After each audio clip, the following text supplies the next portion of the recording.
जाबिर बिन अब्दुल्लाह अंसारी रिवायत करते हैं, फरमाते हैं कि आले रसूल की एक खादिमा थी जिनका नाम था बरीरा। क्या नाम था बोलिए? बरीरा। हजरत आयशा की लौंडी थी वो, आपने उन्हें आजाद कर दिया। उसने कहा आजाद होके कहां जाऊंगी, हुजूर के अहले बैत की नौकरानी बन के रहती हूं।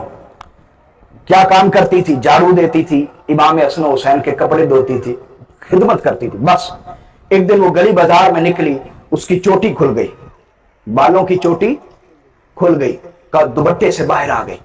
एक मुनाफिक तार के खड़ा था, उसने कहा बरीरा तुम्हें अमल का कोई पता नहीं और हर वक्त आले रसूल और अहले बैत की खिदमत में लगी रहती हो। याद रखो अमल ने काम आना है, अमल ने आले मोहम्मद की खिदमत में काम नहीं आना। जिसने काम आना उसका तुम्हें पता ही नहीं। औरत जात थी, झिड़की सुन के रो पड़ी, वापिस आ गई, हुजूर को आके बताया या रसूलल्लाह फुला ने मुझे ये कहा है।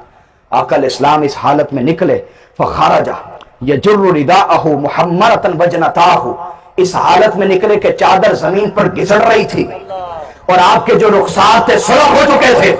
मिंबर पे आए आकल इस्लाम, सहाबा इकराम कहते हैं हम भागे, फअखज़ना सिलाह सुम्मा अतैना फकुलना या रसूलल्लाह मुरना बिमा शिअत फवल्लज़ी बअसका बिलहक़ मुरना या रसूलल्लाह लौ अमरतना बिउम्मिहातिना व आबाइना व औलादिना लअमदैना कौलका फीहिम या रसूलल्लाह। का या रसूलल्लाह तलवार हाजिर है।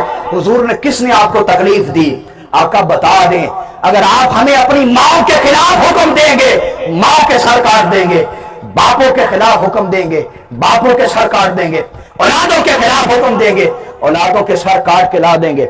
हुजूर किसने तकलीफ दी? आकल इस्लाम ने नजरअंदाज किया, मिंबर पे आए, फरमाया कुछ लोग कहते हैं अमल ने काम आना है, किसी का कोई अमल उसे जन्नत नहीं लेके जाएगा। सुन लो बात, ये सही बुखारी की इबारत। फरमाया किसी का कोई अमल उसे जन्नत, या रसूलल्लाह नजात किस तरह होगी?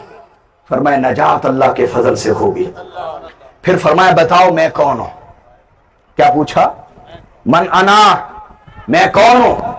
उन्होंने कहा अंत रसूलुल्लाह अलैहिस्सलाम, हुजूर आप अल्लाह के रसूल है, आप पर सलाम हो। फरमाया रिसालत मेरा मनसब है, मेरी जात नहीं है, मैं अपनी जात के बारे पूछ रहा हूं, मैं कौन हूं? उन्होंने कहा या रसूलल्लाह रसूल बेहतर जाने। आकल इस्लाम ने फरमाया मैं मोहम्मद बिन अब्दुल्लाह, इबारत छोड़ा वक्त कम है, फरमाया मैं मोहम्मद बिन अब्दुल्लाह बिन अब्दुल मुत्तलिब बिन हाशिम बिन अब्दे मनाफ हूं। और फरमाया मैं कौन हूं? सुन लो, मेरी आपके बारे कहते हो कि उनकी खिदमत कहां नहीं आएगी। सुन लो, अना सय्यदु वलदी आदम वला फख्र, फरमाया जितनी भी आदम की औलाद है मैं सबका सरदार हूं। सुभान अल्लाह, सुभान अल्लाह, मैं सबका वला फख्र। लेकिन मामला यह कि मैंने कभी फख्र नहीं किया, मैंने कभी फख्र व अव्वलु मन तनशक्कु अन्हुल अर्दु वला फख्र, मैं वो पहला हूं जिसकी कब्र फटेगी और वो बाहर आएगा, लेकिन फिर भी मैंने कभी फख्र नहीं किया। व अव्वलु मन युनफदु तुराबु अन रासे वला फख्र, मैं वो पहला हूं जिससे मट्टी जाई जाएगी जब वो कयामत के रोज कब्र से निकाले जाएंगे, लेकिन फिर भी मैंने कभी फख्र नहीं किया। वह अव्वलु दाखिल जन्नति वला फख्र, और एक रिवायत में फरमाया मैं वो पहला हूं जो जन्नत के दरवाजा खटखटाएगा और उसके लिए जन्नत का दरवाजा खोला जाएगा, मैं वो पहला हूं, लेकिन फिर भी मैं फख्र नहीं करता।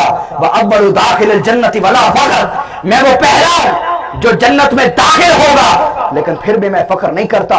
और इमाम अहमद बिन हंबल ने रिवायत किया, मेरे आका ने फरमाया जब मैं जन्नत में जाऊंगा कोई किसी के इस्तिगफार के लिए आता है, कोई किसी के इस्तिगफार के लिए आता है।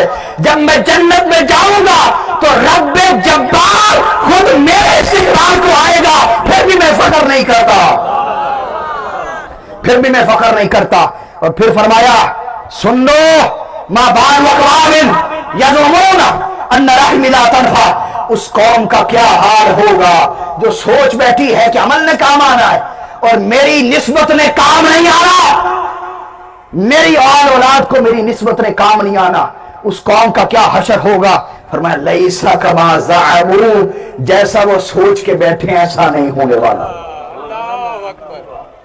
जैसा सोच के बैठे ऐसा।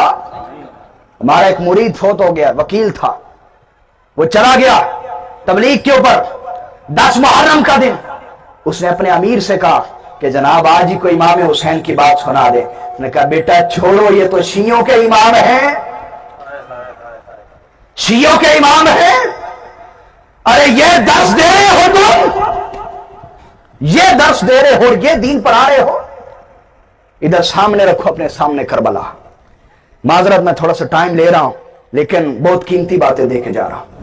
کربلا کو سامنے رکھو، ادھر یزیدی ہیں، ادھر حسینی ہیں، دائیں طرف ادھر یزیدی ہیں، کلمہ یہ بھی پڑھ رہے ہیں، کلمہ یہ بھی پڑھ رہے ہیں، نماز یہ بھی پڑھ رہے ہیں، نماز اللہ اکبر کا نعرہ یہ بھی لگا رہے ہیں، یہ بھی توحید اور رسالت کی گواہی یہ بھی دے رہے ہیں، یہ بھی، لیکن پھر بھی یہ جنتی ہیں، یہ دوست کی، یہ رحمانی کرو یا شیطانی کرو، ادھر کیا کمی ہے، ادھر کیا اضافہ ہے؟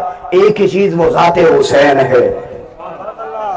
ابھی بھی ہم سے حق پہچانا نہیں جاتا۔ ہم کہتے حق پہچاننا مشکل ہے، آؤ میں بتاتا ہوں حق پہچاننا کتنا آسان ہے۔ وہ پہلے دور تھے کہ کسی دور میں حق کا نام ابراہیم تھا، باطل کا نام نمرود تھا، حق کا نام موسیٰ تھا، باطل کا نام فرعون تھا، حق کا نام عیسیٰ تھا، باطل کا نام ہیرود تھا، حق کا نام محمد تھا، باطل کا نام ابو جہل ابو لہب تھا۔ لیکن کربلا کے بعد اللہ نے سارے حق کو ایک کردار میں جمع کر دیا اور سارے باطل کو ایک کردار میں جمع کر دیا۔ کربلا کے بعد حق کو حسینیت کہتے ہیں اور باطل کو یزیدیت کہتے ہیں۔ میرے نبی نے فرمایا تم کیا سمجھتے ہو میرا تعلق کام نہیں آئے گا؟ ایسا ہرگز نہیں ہوگا۔ تو اپنے اولادوں کو اپنے نبی کی اولاد کا عشق دو، اور تیسری چیز فرمائے وتعلیم القرآن، اپنی اولادوں کو قرآن کی تعلیم دو، قرآن کی تعلیم دو۔ میں نے حدیث مکمل نہیں کی، ادھار ہے، پھر کبھی سناؤں گا، ایسی کمال کی حدیث ہے، ایمان تازہ ہو جاتا ہے۔